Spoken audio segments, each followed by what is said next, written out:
100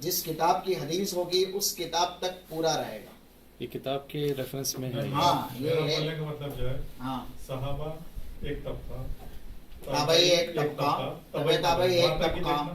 نہیں اس کے بعد بھی ہے. اس کے بعد تو پھر 100 سے زائد لوگ ہو جائیں گے بولا نا شاگرد. ہاں لیکن وہ یاد رکھنا ہے نا کہ اتباع تبع تابعین ہیں. آپ فرق کیسے کریں گے کہ یہ تابعی اور یہ تبع تابعی؟ وہ طبقات سے ہی فرق ہوتا ہے. نہیں، اس میں تو ہر حدیث ایسی ہی ہوئی ہے. ہر حدیث زیادہ تر جو خبر واحد بھی ہے نا وہ نیچے جا کر کے، اب جیسے انما الاعمال بالنیات شروع سے آخر تک 4 طبقوں میں وہ خبر واحد ہے، 4 طبقوں میں. لیکن یحییٰ بن سعید کے بعد نیچے کافی لوگوں نے روایت کیا ہے، ان کی عادت تواتر کو پہنچ رہی ہے.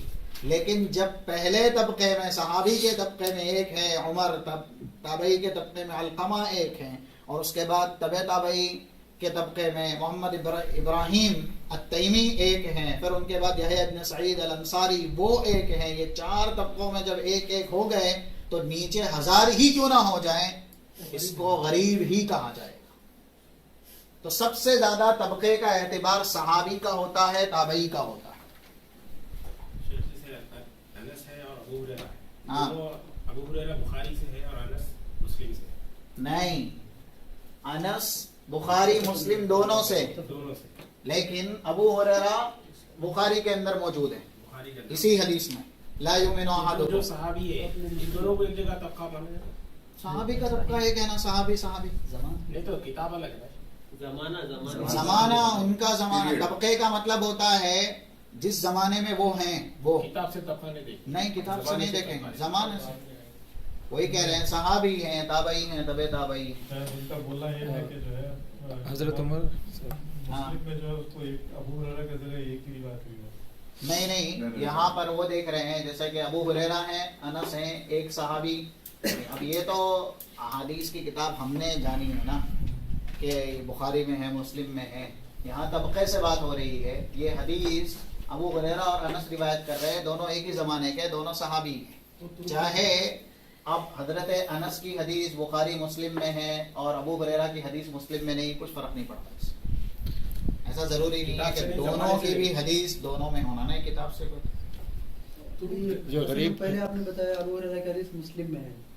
نہیں، ابو ہریرہ کی حدیث بخاری میں، یہی بول رہا ہوں کب سے. ابھی کہا دونوں تو آپ نے کہا، لیکن نہیں پہلے جو میں نے کہا ایک اور سن لیجیے، بخاری میں ہی ہے، یہی کہاں ہے. یہ غریب غریب ابھی کوئی پوچھے ادھر سے. ہاں یہ غریب حدیث جو ہے نا، ہاں بولیں. غریب حدیث جو ہے حضرت عمر سے جو ثابت ہے، انہوں نے شاید کسی کو بتائی ہوئی، لیکن ثابت ایک صحیح ہے. ایک صحیح ہے. ثابت ایک صحیح ہے. ہم ثبوت ایک ہے تو ایک ہی ہے نا. ہم اس طرف جائیں گے ہی نہیں جس کا ثبوت نہیں. ثبوت اگر ایک ہے تو ایک ہی.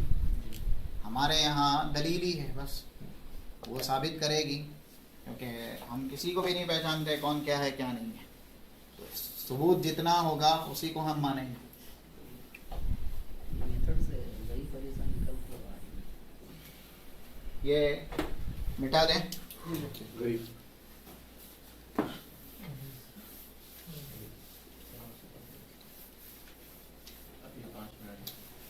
5 منٹ. غریب یا سوال جواب. ہاں کیا ٹائم بھی ہو گیا؟ ہاں جی. نہیں، ایک چیز غریب میں اور ہم کو پڑھنا ہے، اور اس کو اگر پڑھ لے تو بہتر ہی ہوگا، کیونکہ مجھے تو جمعہ بھی پڑھانا ہے. غریب کی جو تعریف ہے، ما رواہ الا راو واحد، یا ما رواہ راو واحد.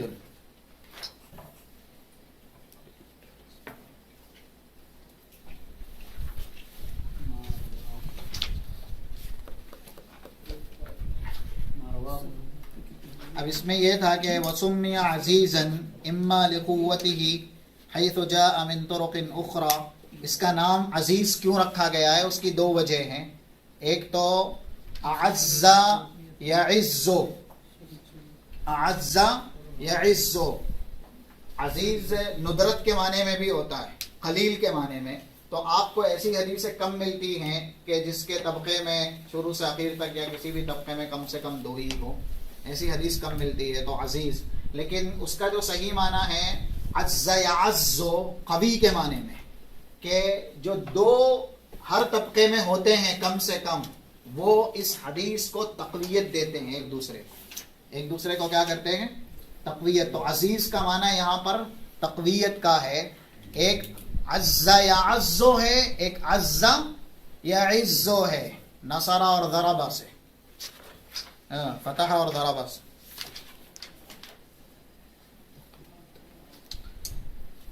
غریب المطلق ويسمى الفرد المطلق وهو ما وقع الغرابة والتفرد. یہ تو اس کی قسم ہے نا, ہم نیچے آ گئے. ہاں, الخبر الغریب ويسمى الفرد. غریب کو فرد بھی کہتے ہیں کیونکہ ایک سے زیادہ نام ہونا, جیسے مشہور کا مستفیض تھا. وهو ما رواه راو واحد ومثاله انما الاعمال بالنیات. تو وہ ہمیں معلوم ہے کہ اگر سند کے کسی بھی طبقے میں ایک راوی آ گیا, صحابی میں, تابعی میں, طبع تابعی میں یا اس کے نیچے, تو وہ حدیث کیا بن جائے گی؟ غریب بن جائے گی. کمال یہ ہے کہ بخاری کی پہلی اور آخر دونوں ہی حدیث, کیونکہ امام بخاری صرف کتاب تصنیف نہیں کر رہے ہیں, کتاب کے ساتھ ایک منہج آپ کو دے رہے ہیں, اور وہی ہے فہم بخاری اور وہی ہے فقہ بخاری. امام بخاری نے حدیث کی ابتدا یعنی کتاب کی ابتدا بھی غریب حدیث سے ہی کی, اور وہ بھی کیسی, انما الاعمال بالنیات. اس کی وضاحت کرنے کی ضرورت نہیں, وہ مشہور ہے. لیکن اخیر کی روایت ہم لیتے ہیں امام بخاری کی, جو تتمہ ہے کلمتانی خفیفتانی. اب اس میں راوی حدیث کون ہے؟ حضرت ابو ہریرہ, اور حضرت ابو ہریرہ سے روایت کرنے والے ابو زرعہ, ان سے روایت کرنے والے عمارہ بن قعقاع.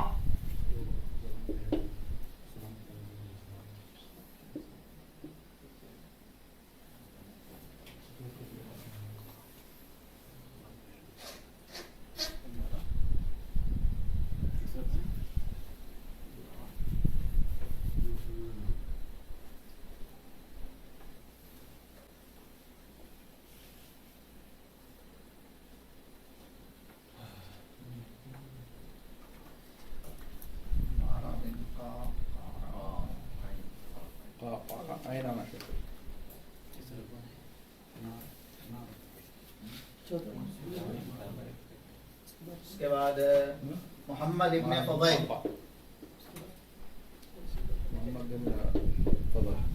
ابن فضیل. اب دیکھیں ابو ہریرہ صحابی میں اکیلے ہیں, تفرد واحد. یہ بھی تابعی میں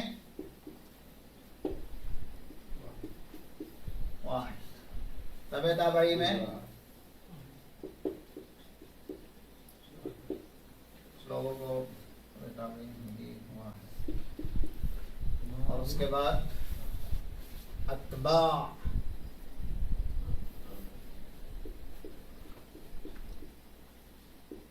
تبع الاتباع, یہ بھی واحد.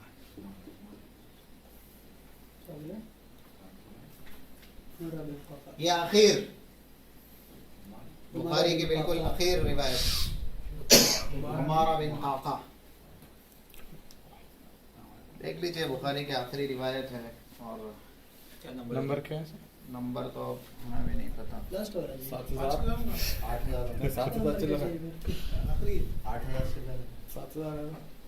تو حدیث 7,000 چلو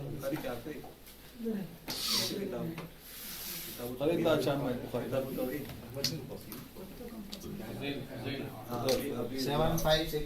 دیکھیں یہ تھوڑا غلط لکھا گیا, یہاں زیادہ ہو گیا. وہی یہ کہیں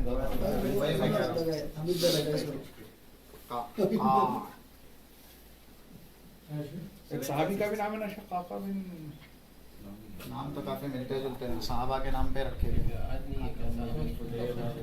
یعنی قاقا بشر صاحب جنرل صاحب. دیکھیے ابو ہریرہ سے ابو زرعہ ہیں, یہ بھی سیم ہے, 4 طبقوں میں ہیں, شروع میں بھی 4 طبقوں میں ہیں. انما الاعمال بالنیات, حضرت عمر ہیں, اور اس کے بعد علقمہ ہیں, اور محمد ابن ابراہیم التیمی ہے, بن سعید الانصاری ہیں. یہاں پر بھی حضرت ابو ہریرہ ہیں, ابو زرعہ ہیں, عمارہ بن قعقاع ہیں, اور اس کے بعد محمد ابن فضیل ہیں.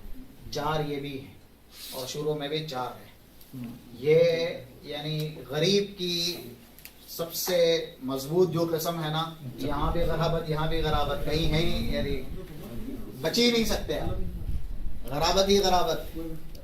اگر صرف صحابی ایک ہوتے تو بھی غریب بن جاتی, تابعی ایک ہوتے تو بھی غریب بن جاتی. اب 2 قسم ہیں غریب کی, جس کو فرد مطلق, غریب مطلق کہتے ہیں, اور غریب نسبی.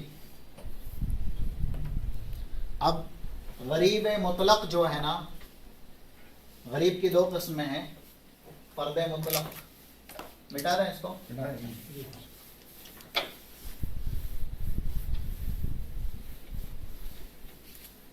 امتحان لیا جائے نا آئندہ. بالکل انشاءاللہ. آخر چھٹی کب گئے تھے؟ چھٹی سے واپس آنے کے بعد ہم کو یاد نہیں رہے گا, آپ کو کیا ہے. شیخ یہ سبجیکٹ آپ لوگ کتنے سال پڑھتے ہیں؟ 2 سال. فرد مطلق, اس کو جب آپ کلاس میں پڑھتے ہیں نا, اس کے بعد ممارست کی ضرورت پڑتی ہے.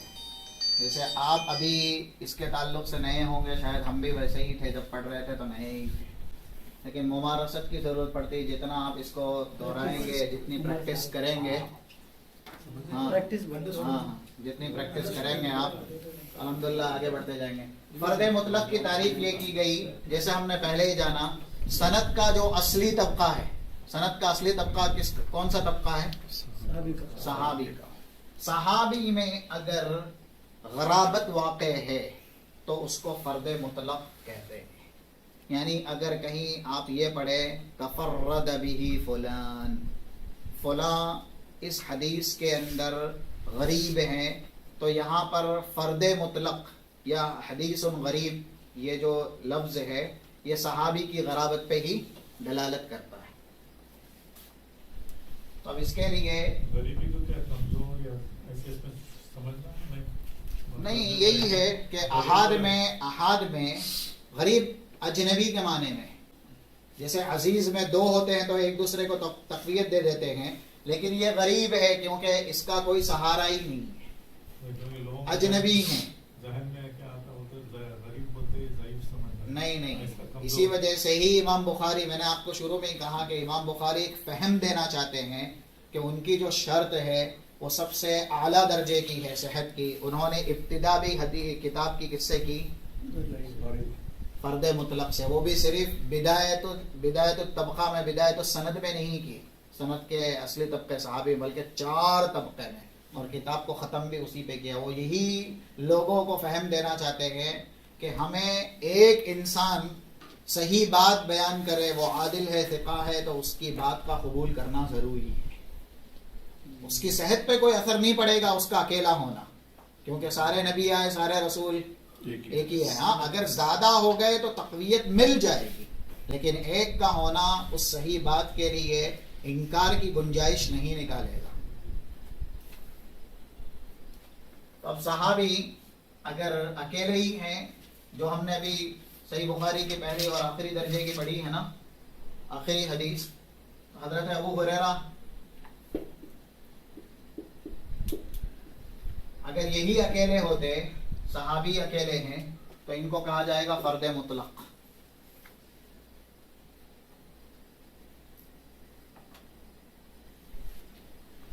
فرد مطلق کی یہی دلیل ہے, یعنی صحابی کا اکیلا ہونا. جیسا انما الاعمال بالنیات میں حضرت عمر ہو گئے, اگر اب اس کے نیچے بھی تفرد نہ ہوتا تو یہ فرد مطلق رہتی.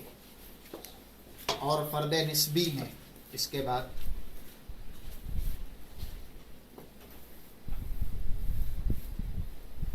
ایسا ڈال کے بتائیے, جیسا ابھی آپ ڈالیں تھوڑی دیر چارٹ کے ٹائپ, فلو چارٹ.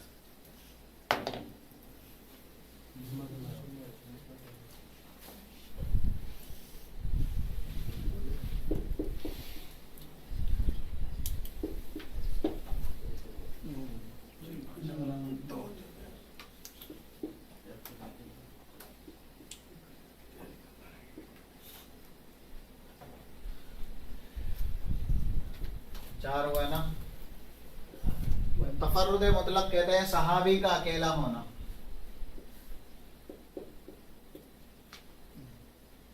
پہلے فرد مطلق تھا، یہ تھا فرد مطلق.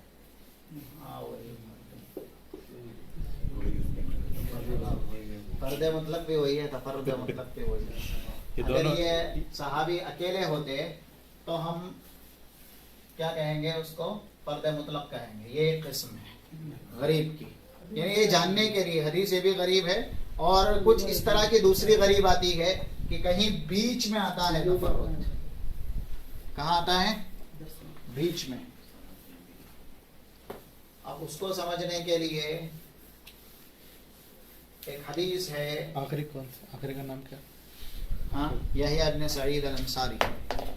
ابراہیم کے بعد یحییٰ بن سعید الانصاری.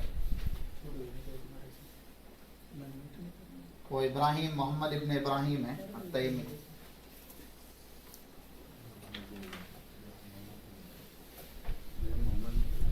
تو غریب احادیث تو بہت زیادہ ہیں نا، زیادہ ہیں. ہاں زیادہ ہی، اور زیادہ تر احاد پر ہی دین کا دار و مدار ہے یا غریب پر ہی ہے. اسی وجہ سے ہی اتنے زیادہ دلائل دیے گئے کہ اگر آپ غریب حدیث کا انکار کر دیں گے تو دین کچھ بچتا ہی نہیں.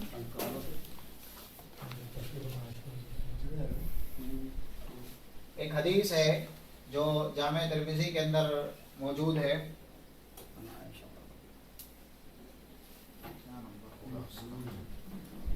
دیکھ لیتے ہیں. حدیث تو مجھے یاد ہے، وہ ایو الذنب اعظم عند اللہ والی ہے. ابن ماجہ میں، ترمذی نہیں، ترمذی میں کر لیتا ہوں.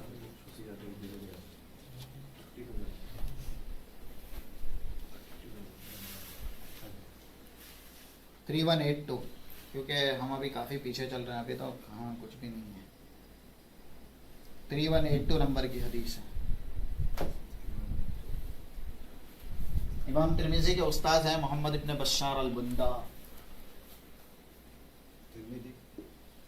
محمد ابن بشار، ٹھیک ہے.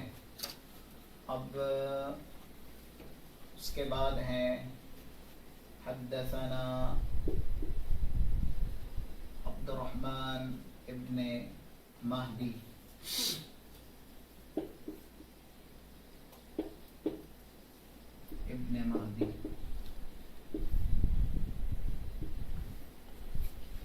پھر اس کے بعد سفیان بن سعید الثوری.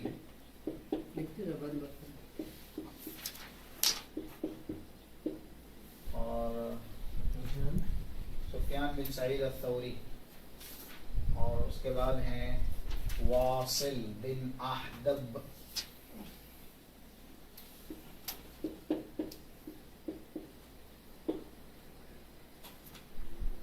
اور نیچے تک ہے سند. اس کے بعد واصل بن احدب کے بعد ابی وائل ہیں.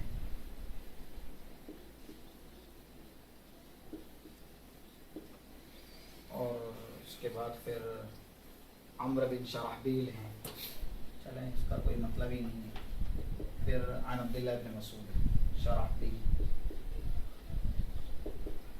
نیچے ہے عن عبداللہ بن مسعود ای الذنب اعظم عند اللہ، سب سے بڑا گناہ ان تجعل للہ ندا وہو خلقک. بتانا یہ مقصود ہے. فرد نسبی ہے نا، جو غریب کی دوسری قسم ہے، کہ غرابت جو ہے شروع سند میں بھی نہ ہو، صحابی میں بھی نہ ہو، بلکہ سند کے بیچ میں ہو. کہاں پر غرابت ہے؟ یہ ہے عبد الرحمن ابن مہدی سفیان ثوری سے روایت کرنے میں واحد ہیں، اکیلے. سند کے بیچ میں اکیلے ہوں. ہاں، یہ سند کا بیچ ہی ہوا نا، کیونکہ سند کا شروع تو نیچے ہے. عمرو بن شرحبیل اور عبداللہ ابن مسعود، یہ بیچ ہوا. محمد ابن بشار امام ترمذی کے استاد ہیں. یہ ترمذی کی حدیث ہے، یہ سند ہے پوری. ان کے استاد محمد ابن بشار ہے. پھر محمد ابن بشار کے استاد عبد الرحمن ابن مہدی ہے. عبد الرحمن ابن مہدی کے استاد سفیان بن سعید الثوری ہے. پھر واصل بن احدب ہے.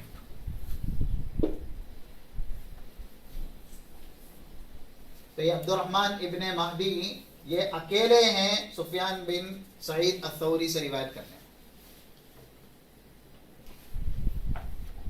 تو اس کو کیا فرض ہے؟ فرد نسبی، یہ نسبتاً غرابت ہے، یعنی صرف سفیان ثوری جو عبد الرحمن ابن مہدی کے شیخ ہیں، تو ایک شاگرد اکیلے ہیں اپنے شیخ سے بیان کرنے میں بس، وہ بھی بیچ میں ہی. ہاں، تو اس کو فرد نسبی کہتے ہیں، نسبتاً. اگر سند کے شروع طبقے میں غرابت آ گئی، صحابی ایک ہو گیا تو اس کو فرد مطلق، لیکن بیچ میں آ گیا تو اس کو فرد نسبی. تو یہاں پر بہت نیچے ہے نا، ابھی تو بدایت الطبقہ کافی نیچے ہے، یہ بیچ ہے سفیان بن سعید الثوری اور عبد الرحمن ابن مہدی. عبد الرحمن ابن مہدی یہ شاگرد ہیں سفیان بن سعید الثوری کے. اور آخر میں یہ لوگ بیچ کے نیچے جو وائل آخر میں بھی آیا تو بھی فرد نسبی ہی کہا جائے گا، یعنی شروع سے ہٹ کے کہیں پہ بھی آیا تو فرد نسبی ہی ہے، وہ شروع میں تو فرض نہیں. فرد مطلق. حدیث کا مفہوم کیا ہے؟ کون سی حدیث کا؟ اب جو جس کی ہم بات کر ایو الذنب اعظم عند اللہ، کون سا گناہ اللہ کے نزدیک سب سے بڑا ہے؟ رسول اللہ صلی اللہ علیہ وسلم نے ان تجعل للہ ندا وهو خلقک، آپ اللہ شریک ٹھہرائیں جس نے آپ کو پیدا کیا، اس اللہ کا آپ شریک ٹھہرائیں. پھر اس کے بعد ثم ایو، یہ پوچھا گیا کہ اور کون سا، تو پھر جواب یہ دیا گیا ان یطعم ان تقتل ولدک خشیت ان یطعم معک، آپ بچے کا قتل کریں اگر یعنی ڈر سے کہ وہ آپ کے ساتھ کھائے گا. اور ایسے ہی تیسرا وان تزانی حلیلۃ جارک، پڑوسن کے ساتھ زنا کریں. عمر بن نیچے عبداللہ ابن مسعود ہے. عمرو بن شرحبیل، عمر بن شرحبیل.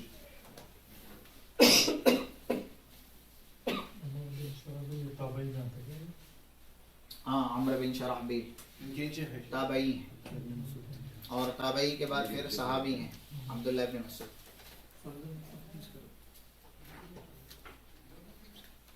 گویا کہ احاد سے الحمدللہ ہم فارغ ہو گئے. اب اس کے بعد جو ہمیں پڑھنا ہے کہ یہ احاد کی دو قسم ہوتی ہے، المقبول والمردود.